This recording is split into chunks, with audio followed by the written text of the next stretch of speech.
En este vídeo vamos a aprender a utilizar la ventana de vista 3D. Crearemos también una nueva pantalla o escritorio en la interfaz de Blender. Incluiremos algún objeto más y salvaremos el resultado como fichero de arranque del programa. Veremos también cómo lanzar los motores de rendering Blender Render y Blender Game, también conocido como Game Engine, motor de juegos. Primero, nos aseguramos de que tenemos la configuración por defecto de Blender. Si no, voy a File, Load Factory Settings para cargar los valores de fábrica, digamos. Mi configuración tiene puesto DPI a 100 para que los elementos de la interfaz sean mayores y se vean mejor en el vídeo. En el escritorio o pantalla por defecto de Blender tenemos una ventana de vista 3D. La reconocemos por el icono de la cabecera. Ponemos el cursor del ratón en el área principal y hacemos desaparecer el panel de herramientas mediante la tecla T. Seleccionamos el cubo colocando el cursor sobre él y pulsando el botón derecho del ratón. Recordamos los controles básicos de la vista con el ratón. Girando la rueda central del ratón se hace zoom en la vista, acercar o alejar. Si movemos el ratón mientras tenemos pulsada la rueda del ratón, la vista gira. Si mantenemos pulsada la tecla de mayúsculas y la rueda del ratón a la vez que arrastramos el mismo, la vista se desplaza. Una ventana 3D tiene distintos modos de funcionamiento dependiendo del objeto seleccionado. Por ahora nos quedamos en modo objeto. También podemos elegir el modo de representación de los objetos, de más a menos calidad, rendering final, texturado, sólido, wireframe o estructura de alambre, que representa las aristas como líneas y podemos ver a través de los objetos. También bounding box, caja de acotación, que es la más simple, interesante cuando hay muchos objetos en la escena. Dependiendo de la calidad elegida y la potencia de nuestro equipo, la actualización de la ventana será más o menos fluida. Lo dejamos en Solid. Los siguientes elementos de la cabecera de la ventana de vista 3D son el centro de transformaciones o punto pivote, que es el punto central de las transformaciones de rotación y escalado. Lo dejamos en Median Point. A continuación tenemos los modos y sistemas de coordenadas para las transformaciones. Los veremos más adelante. Podemos desplazar la cabecera a la izquierda poniendo el ratón sobre ella y arrastrando mientras pulsamos la rueda del mismo. Aquí tenemos las llamadas capas de la escena, que permiten organizar los elementos de la misma para ocultarlos selectivamente. Es muy útil cuando la escena es compleja. Este puntito amarillo indica que solo hay elementos en la primera capa, la capa número 1. A continuación viene este icono que por defecto configura cámara activa y capas iguales en todas las ventanas 3D. Los siguientes elementos son edición proporcional, lo dejamos desactivado, y el ajuste durante transformación, que se verán más adelante. Por último, estos iconos permiten renderizar la escena como está o su animación. Dejamos la cabecera ajustada a la izquierda. Vamos a ver los ejes en Blender y los nombres de las vistas. El panel lateral que contiene propiedades de la ventana se muestra con la tecla N. En él voy a activar una ayuda que muestra las teclas que se pulsan en el ratón y el teclado. No es perfecta, pero puede ayudar a ver lo que estoy haciendo. Vamos a eliminar el cubo y poner una figura que no sea tan simétrica. Una cabeza de mono llamada Susan que viene con Blender. Seleccionamos el cubo, botón derecho del ratón. Pulsamos la tecla X y confirmamos para borrarlo, siempre con el cursor del ratón dentro de la ventana 3D. Los objetos nuevos se introducen en el lugar marcado por el cursor 3D, que es esta cruz con un círculo en el interior. Este cursor se puede situar pinchando en la ventana 3D con el botón izquierdo del ratón.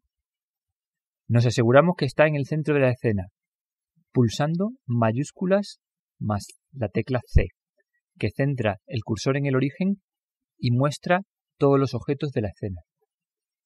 Para añadir la figura en modo objeto vamos al menú Add o bien pulsamos mayúsculas A y elegimos Mesh, malla y Monkey, mono.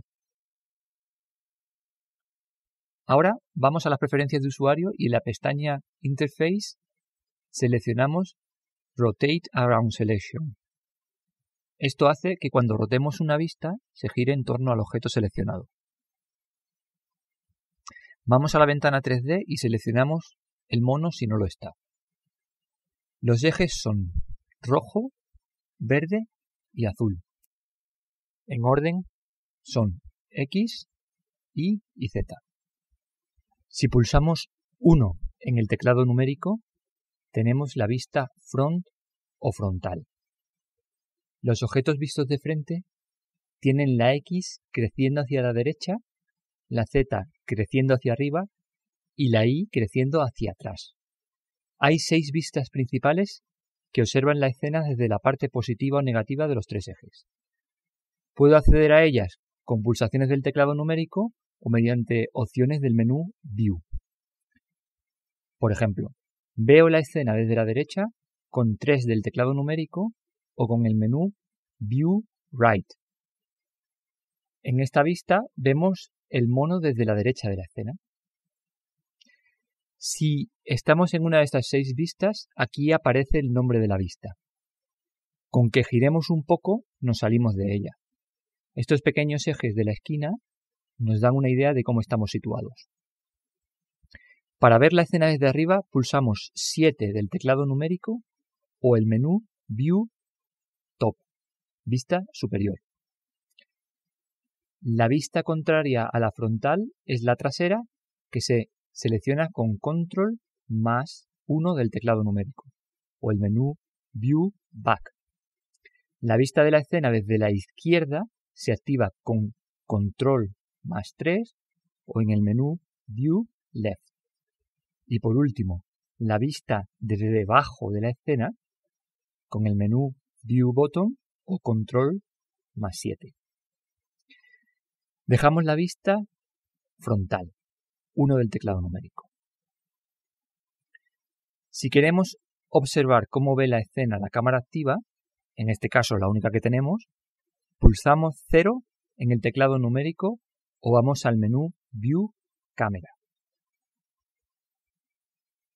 Si pulsamos con el botón derecho del ratón sobre este recuadro, que son los límites de lo que ve la cámara, podemos seleccionarla.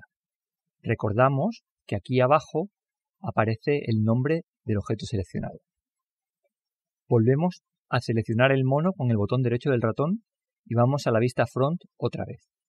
1 del teclado numérico.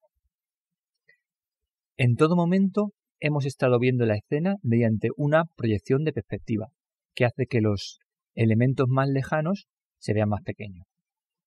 Si pulsamos 5 del teclado numérico o en el menú View Perspective Ortho, podemos cambiar entre representación en perspectiva o representación por proyección ortogonal.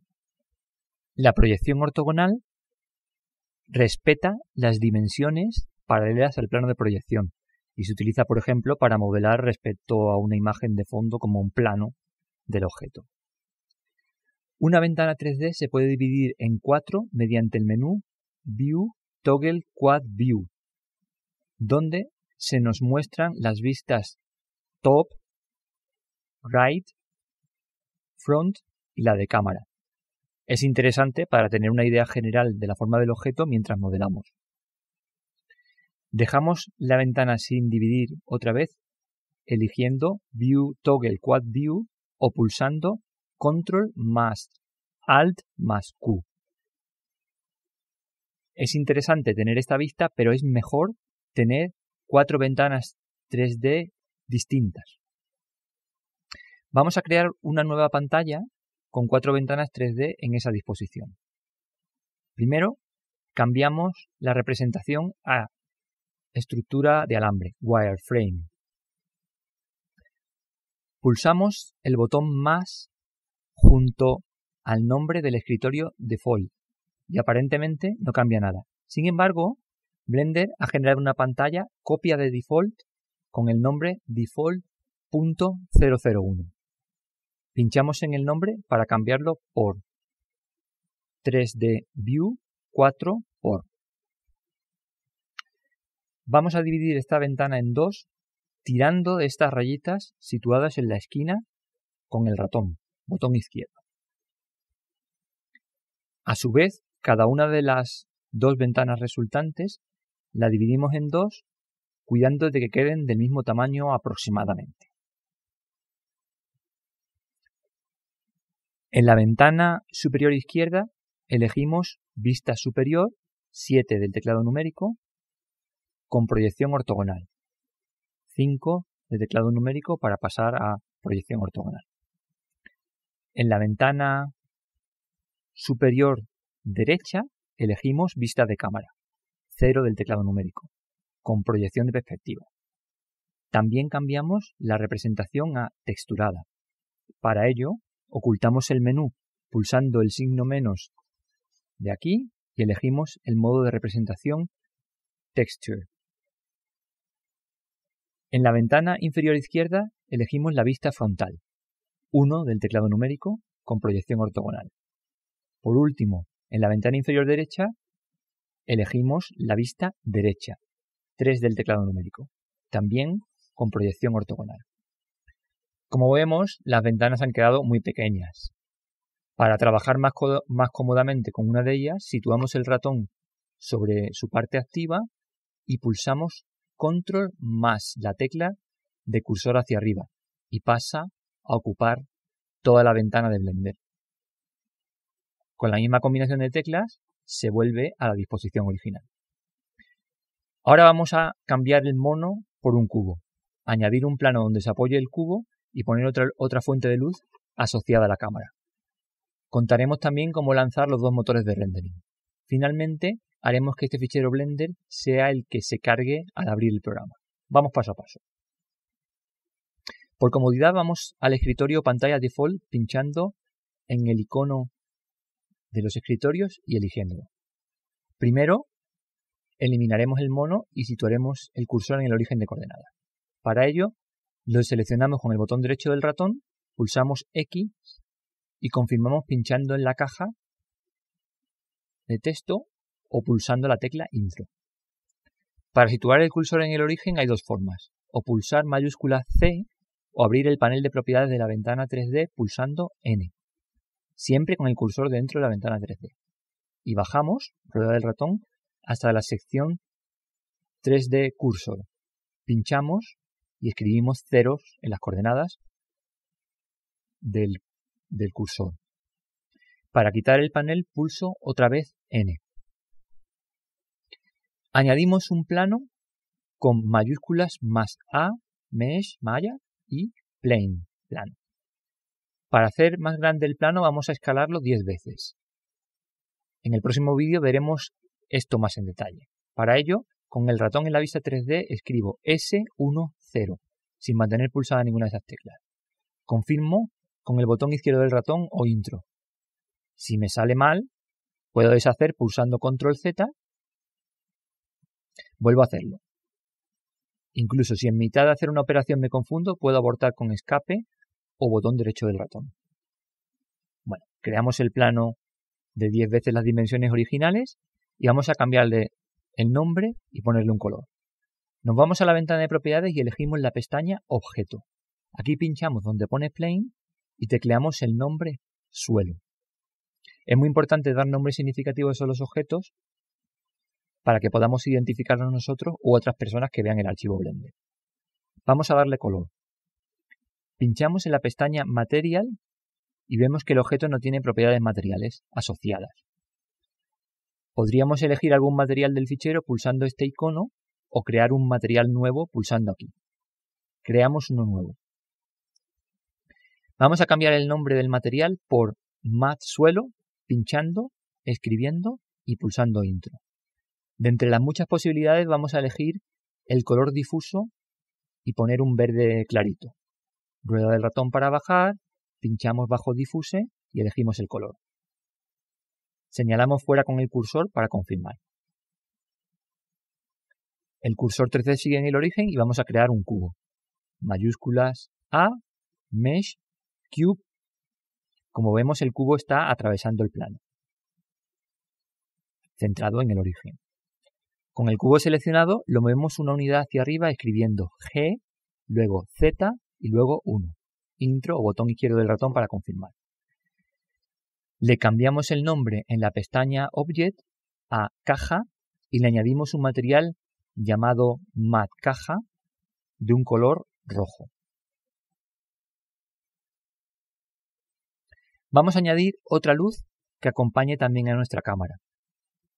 Para ello, vamos a tratar de situar el cursor 3D a la derecha de la cámara. Nos vamos al escritorio 3D View 4x. En la vista superior, top, vemos la escena desde arriba. Hago zoom con la rueda del ratón hasta ver todos los elementos y pincho con el ratón botón izquierdo un poco a la derecha de la cámara. Miro la vista frontal y ajusto la altura en Z pinchando otra vez con el botón izquierdo del ratón dentro de ella. Ahora voy a añadir una luz puntual. Mayúsculas más A, Lamp, Point. Vemos cómo aumenta la iluminación de la escena en la vista texturada. La lámpara queda seleccionada. En la pestaña de objeto cambiamos su nombre por luz cámara. Vamos a hacer que se mueva con la cámara.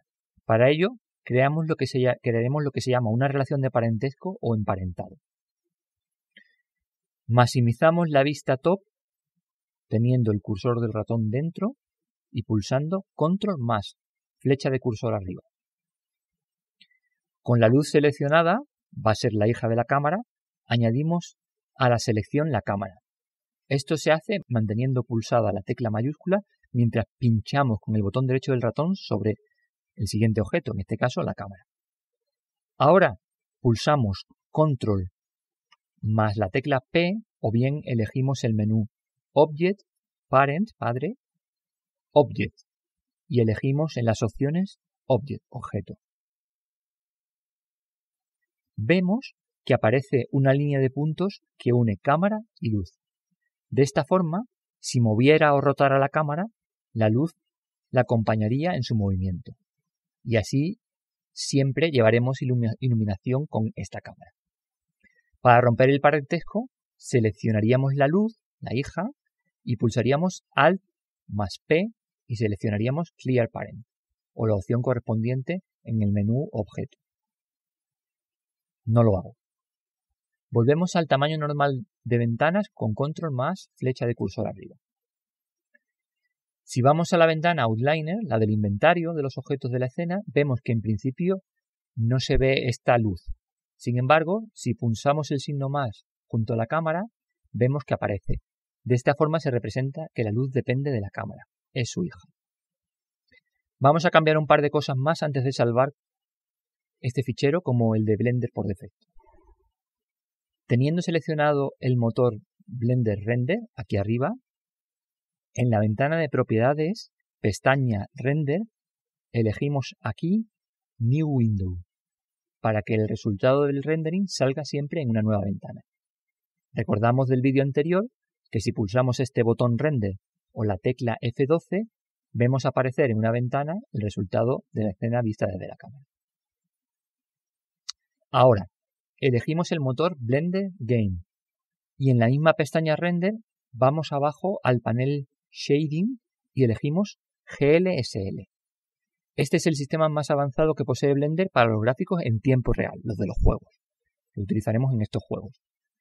Solo se ve bien en las ventanas texturadas. Si maximizamos la ventana texturada con la vista de cámara, Control más cursor arriba y pulsamos P, lanzamos el motor de juego. P de Play, jugar en inglés.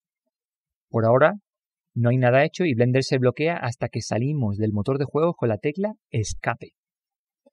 Volvemos al tamaño normal de ventana con control más flecha arriba. Podemos lanzar el motor de juegos en cualquier ventana 3D pulsando con el cursor situado sobre ella la tecla P.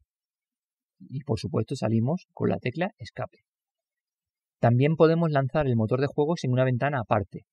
Teniendo el motor de juegos seleccionado, vamos dentro de la pestaña Render, bajo Standalone Player, reproductor independiente, pulsamos el botón Start.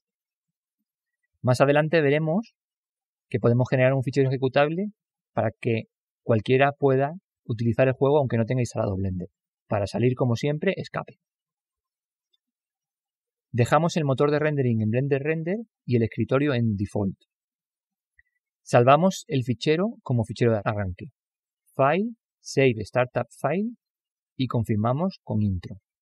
Este fichero resultado lo voy a guardar con el nombre de base.blend y lo dejo disponible con un enlace en los comentarios del vídeo. Lo utilizaremos como fichero de partida en los próximos vídeos. También pongo enlazado un documento recordatorio o chuleta de lo que se ha visto en este vídeo.